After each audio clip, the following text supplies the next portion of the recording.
तो आज का हमारा टॉपिक है कि हमने करंट कैरिंग लूप का नाम क्या है, पी क्यू ये आर एस, ये एक करंट कैरिंग लूप है और इस लूप में जो करंट फ्लो कर रहा है वो करंट आई है और इसे हमने एक मैग्नेटिक फील्ड जिसकी स्ट्रेंथ है बी स्ट्रेंथ पे हमने इसे रखा है। तो इस पर कितना फोर्स काम करता है, इस टॉपिक को समझने के लिए जो सबसे बेसिक फॉर्मूला हमारे पास यूज होगा वो जो आपको लास्ट वीडियो में बताया था कि current carrying conductor place in magnetic field. तो उसका फॉर्मूला आप याद कर लीजिए, उसका फॉर्मूला होता है I L B sine theta, जहां पर ये लेंथ होती थी कंडक्टर की। तो ये हमारा यूज आने वाला है, इसलिए आपको पहले बता दिया। तो ये हमारा का टॉपिक है current carrying loop place in uniform magnetic field. तो यही सारे ग्राफ यहाँ बने हुए हैं। हमारे पास एक लूप है पी क्यू आर एस, इसमें करंट फ्लो कर रही है I along P Q R S P और इसे हमने बी मैग्नेटिक फील्ड में रखा है। तो इसमें एक्चुअली में अगर उसको देखा जाए कि एक्चुअली क्या है, तो ये चार कंडक्टर का अरेंजमेंट है। चार कंडक्टर कौन कौन सा है, ये P S P Q Q R R S, ये चार कंडक्टर है। ऐसा क्यों बोला जा रहा है, क्योंकि कंडक्टर जो है वो कितना फोर्स एक्सपीरियंस करता है वो हम निकाल चुके हैं। तो अगर हम यहाँ पे कंडक्टर वाले फॉर्मूला से निकाले तो चारों का फोर्स को निकाल करके हम उसके वैल्यू को देख सकते हैं और उसके डायरेक्शन को देख सकते हैं। तो देखते हैं। तो यहाँ पर कंडीशन क्या है कि there is a current carrying loop P Q R S carrying current I along P Q R S P, its length is L and width is W, इसकी लंबाई एल और चौड़ाई डब्ल्यू। ओके, ये एक magnetic field में the current carrying loop is placed in uniform magnetic field whose strength is B and it is free to rotate and about z dash। ये इसके चारों तरफ ऐसा रोटेट कर सकती है, ये हमने पहले से इंतजाम करके रखा हुआ है। ये सारे कंडीशन है। तो आपको फिर आगे क्या लिखना है कि actually this loop is the arrangement of four conductor and the name of the conductor is PS PQ QR RS which is placed in magnetic field। तो इन चारों कंडक्टर के ऊपर क्या क्या फोर्स लग रहे हैं, उनका नेचर क्या है, पहले हम लोग ये सारे चीज को देखते हैं।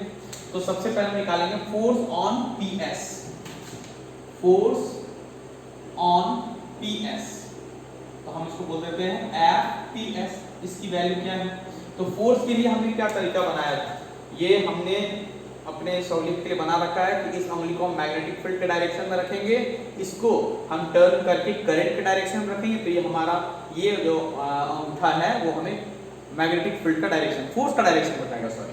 तो हमारा मैग्नेटिक फील्ड का डायरेक्शन उधर जो हमने रखा, इसमें करंट ऊपर की ओर फ्लो कर रही है, हमने ऐसा निकाला तो ये फोर्स किधर लगेगा, अंदर की ओर। तो यहाँ पर जो फोर्स लगेगा इस पॉइंट पर वो किधर लगेगा, अंदर की ओर काम करेगा, यानी इस कंडक्टर पर फोर्स अंदर की ओर काम करेंगे। तो इसका नाम हमने मान लिया FPS। तो आपको याद रखना है कि हम सिर्फ इस पे काम करेंगे, इस पहले वाले कंडक्टर को PS पर करंट का नाम हमने रख दिया FPS और फोर्स का नाम, और उसकी जो डायरेक्शन होगी वो अंदर की ओर। हमने चेक किया ये मैग्नेटिक फील्ड का डायरेक्शन है, करंट के लिए हमने इसको ऐसा ऊपर घुमाया तो हमारे अंगूठे ने फोर्स का डायरेक्शन बताया अंदर की ओर। तो FPS की वैल्यू क्या हो जाएगी, हमने फॉर्मूला पढ़ा है ILB sin थीटा, ये आएगा ILB, और ये अंदर की ओर जब जाएगी तो मैग्नेटिक फील्ड और फोर्स एक दूसरे पर यहाँ परपेंडिकुलर होंगे, तो sin 90।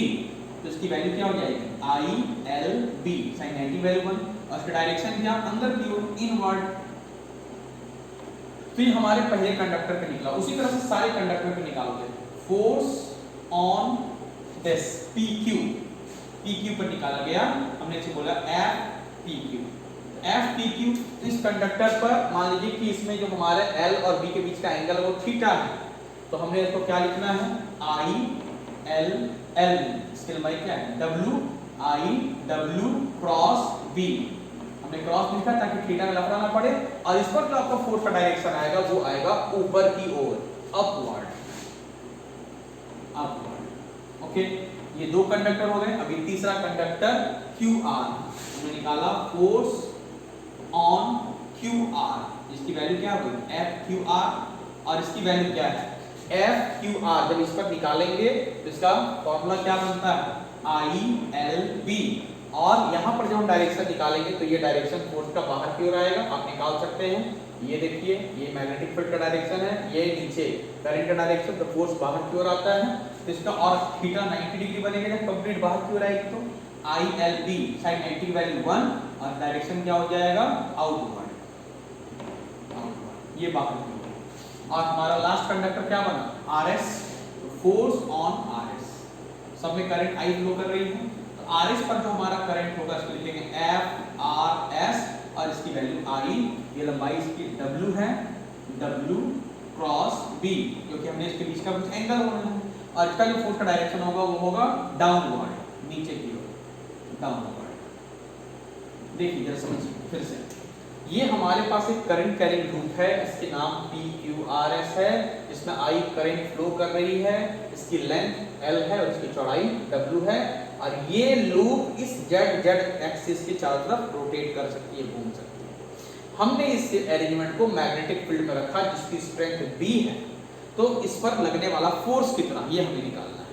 तो हमने उसके लिए क्या उपाय बनाया, हमने इन पूरे लूप को एक साथ निकाल करके इसे 4 कंडक्टर के फॉर्म में निकाला, एक conductor PS, PQ, QR, RS। ऐसा क्यों? क्योंकि कंडक्टर पर लगने वाले फोर्स के वैल्यू को हम ऑलरेडी निकाल चुके हैं और इसकी वैल्यू है IL क्रॉस B या ILB sin थीटा। तो जब फर्स्ट कंडक्टर यानी कि PS पर हमने निकाला और हमने अपने कैलकुलेशन के जो तरीका बनाया था उसे चेक किया, तो फोर्स तो लगना है इस पे ILB sin theta, I current flow हो रही है, B मैग्नेटिक फील्ड में रखा हुआ और उसकी लंबाई L है, और इसके साथ जब हमने थीटा की वैल्यू देखा तो 90 डिग्री, तो वैल्यू ILB sin 90, तो ILB और डायरेक्शन किधर होता है अंदर की ओर इनवर्ड।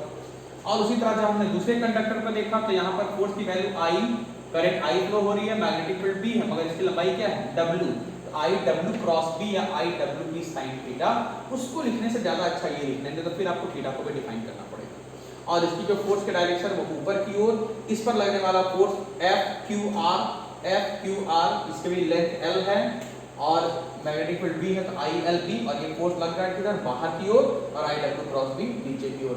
तो हमने इन चारों कंडक्टर पर फोर्स के वैल्यू को और उसके डायरेक्शन को देखा। अब जरा देखिए, ये PS पर लगने वाला फोर्स अंदर की ओर है, QR पर लगने वाला फोर्स बाहर की ओर है, ये दोनों के दोनों फोर्स एक दूसरे को कैंसिल कर देंगे। कौन कौन से फोर्स?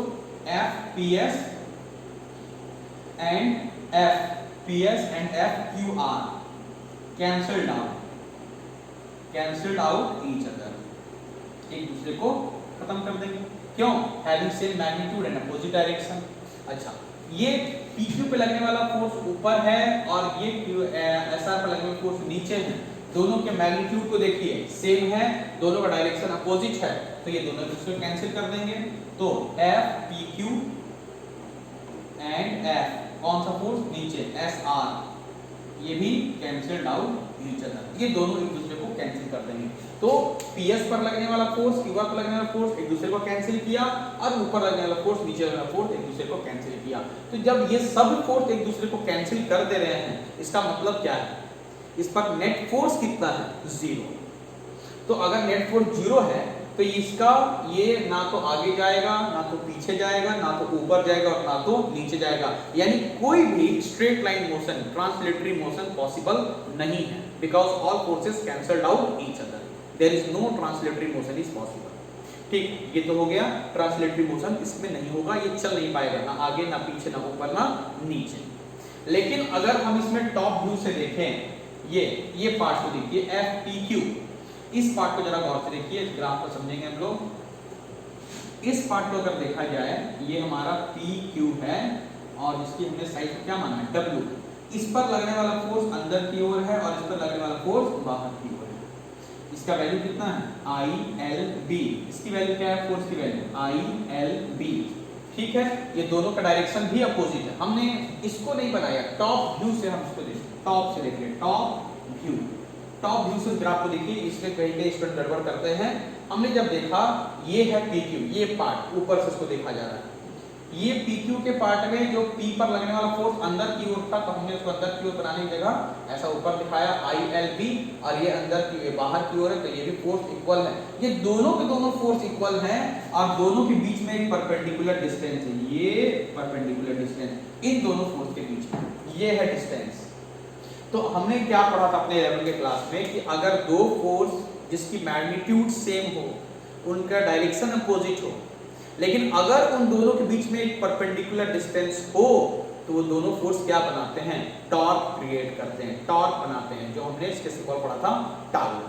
और टाउ का जो हमारा बेसिक फॉर्मूला था वो होता था फोर्स इनटू परपेंडिकुलर डिस्टेंस, ये हमारा फॉर्मूला था। तो अगर हमने इसको देखा कि ये जो फोर्स P पर लग रहा है, जो फोर्स Q पर लग रहा है, इन दोनों के मैग्नीट्यूड सेम है, ILB है, दोनों के डायरेक्शन अपोजिट है, एक अंदर की ओर लग रहा है और एक बाहर की ओर लग रहा है, और सबसे इंपॉर्टेंट इन दोनों के बीच में एक परपेंडिकुलर डिस्टेंस है। अगर हम ये दोनों फोर्स की बात करेंगे, ऊपर लगने वाला फोर्स और नीचे लगने वाला फोर्स, अगर हम दोनों फोर्स को हम ऐसा लाइन से मिलाएंगे तो इनके बीच में कोई भी परपेंडिकुलर डिस्टेंस नहीं है, तो वो दोनों एक दूसरे को कैंसिल करेंगे। But force on P and Q having same magnitude, opposite direction and there is a perpendicular distance between them, हमने इसको मान लिया R, ये है हमारा perpendicular distance। तो ये दोनों क्या लगाएंगे, टॉर्क। तो अब हमें टॉर्क के लिए क्या चाहिए, फोर्स चाहिए, मालूम है ILB फोर्स मालूम है, और क्या चाहिए, परपेंडिकुलर डिस्टेंस, जिसका साइन हमने क्या माना हुआ R। अगर आप ये R की वैल्यू को निकाल करके यहाँ पर ऐसा पुट करके सॉल्व करेंगे तो हमें टॉर्क की वैल्यू मालूम हो जाएगी। तो कैसे होगा, तो ये देखिए ये हमारा Q है, और इस सरफेस में ये जैसे कोई भी अगर सरफेस है तो उसका एरिया वेक्टर किधर होता है, सरफेस से बाहर की ओर। ये ऐसा तिरछा है तो ये ऐसा जाएगा, ऐसा घूमेगा तो इस तरह से, तो ये इसका एरिया वेक्टर इधर की ओर बनेगा, एरिया वेक्टर बाहर की ओर बनेगा, और इसके साथ एंगल बनाएगा ये थीटा।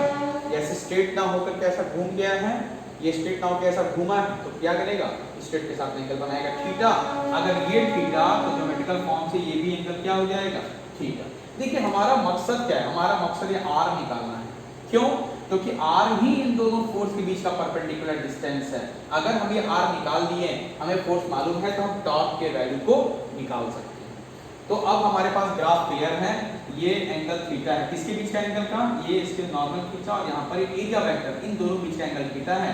तो ये अगर थीटा है, ये हमारा, अगर हमने इसको ऐसा पकड़ा और ऐसा खींच दिया तो ये लाइन क्या होगा, इस पर आकर के ऐसा मिल जाएगा, और ये भी ऐसे सीधा हो जाएगा, ये दोनों पैरेलल हो जाएंगे। और अगर पकड़ के घुमा दिया तो इसलिए ये एंगल थीटा बना, तो ये भी एंगल क्या होगा, थीटा ही बनेगा। तो इसमें हमें किस ट्रिग्नोमेट्रिक आइडेंटिटी का यूज करना होगा, तो थीटा के लिए ये P है, ये B है और ये H है। तो हमें क्या मालूम है या निकालना है, P की वैल्यू को निकालना, और H दिया है, तो P और H से क्या बनता है, साइन। तो हमने इसका कुछ नाम दे दिया T, तो ये ट्रायंगल ले लिया, इन ट्रायंगल PQT, PQT।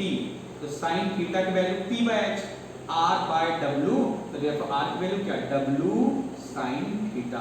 ये रहा हमारा परपेंडिकुलर डिस्टेंस दोनों फोर्स के बीच का, R = W sin थीटा। अब यहाँ चले आइए टॉर्क की वैल्यू को निकालने के लिए, तो क्या हो जाता है, टाउ = फोर्स कितना हो जाएगा, ILB, और perpendicular distance W sin theta. ये देखिए ये है लेंथ और ये है विड्थ, लंबाई चौड़ाई, तो दोनों मिलकर के क्या बन जाएगा, एरिया। तो हमने इन दोनों की जगह क्या लिख दिया, A for area, B sin theta, और वेक्टर फॉर्म में आप इसको लिख सकते हैं IA क्रॉस B। और सभी का मतलब क्या है, A का मतलब है इसकी एरिया, और B का मतलब मैग्नेटिक फील्ड, और I जो करंट इसमें फ्लो कर रही है। तो इस तरह से हमने देखा कि इस पर लगने वाले जो फोर्स हैं वो सभी एक दूसरे को कैंसिल कर रहे हैं, इसलिए कोई भी इस डायरेक्शन में स्ट्रेट नहीं चल सकती है, ट्रांसलेटरी मोशन पॉसिबल नहीं है। लेकिन हमने जब टॉप व्यू से इसको देखा, ये PQ के पार्ट को देखा, तो हमने देखा कि दोनों पर जो फोर्स लग रहे हैं हैविंग सेम मैग्नीट्यूड, उन दोनों का डायरेक्शन अपोजिट है, मगर there is a perpendicular distance between these two forces. और जैसे ही वो परपेंडिकुलर डिस्टेंस हमने देखा, हमें याद आया 11 में हमने पढ़ा था टॉर्क, और हमने टॉर्क के वैल्यू के लिए परपेंडिकुलर डिस्टेंस को निकाला, R की वैल्यू को W sin थीटा, टॉर्क का formula force into perpendicular distance, force की वैल्यू ILB, परपेंडिकुलर डिस्टेंस की value W sin theta, length और विड्थ दोनों मिलकर के हो गया एरिया। तो हमारा टॉर्क एक्सप्रेशन आता IAB sin थीटा, और जो हमारे टॉर्क की वैल्यू है इसको वेक्टर फॉर्म में अगर आप लिखें I vector A cross vector B, और थीटा को देखते हुए आप टॉर्क के मैक्सिमम और मिनिमम को भी आप बतला सकते हैं कि अगर साइन थीटा की वैल्यू मिनिमम यानी कितनी 0, और साइन की वैल्यू 0 कितने डिग्री पे होती है, 2 डिग्री पर, 0 डिग्री एंड 180 डिग्री। तो in case of 0 degree and 180 degree, the value of torque is 0, and in case of 90 the value of torque is maximum कितना IAB। तो ये हमारा आज का कंडीशन था, आपके केस थे। तो इसके जो नोट्स आपको दिए गए हैं उसमें सारा डिटेल लैंग्वेज में आपको लिखा गया है। आप खुद के लैंग्वेज को ट्राई करें या उसको पढ़ें, ज़्यादा बेहतर होता है। पढ़ करके खुद से ट्राई करें ताकि उसको आपको याद करने में तकलीफ ना हो, ठीक है। अब हम लोग नेक्स्ट वीडियो में नए टॉपिक के साथ मिलेंगे, तब तक आप उसको प्रैक्टिस कीजिए। और ये जो नया फार्मूला हमें मिला है, इससे जरूर आप यहाँ पर सारे फार्मूला को इकट्ठा कर रहे हैं, वहाँ इसको रखिए। Thank you.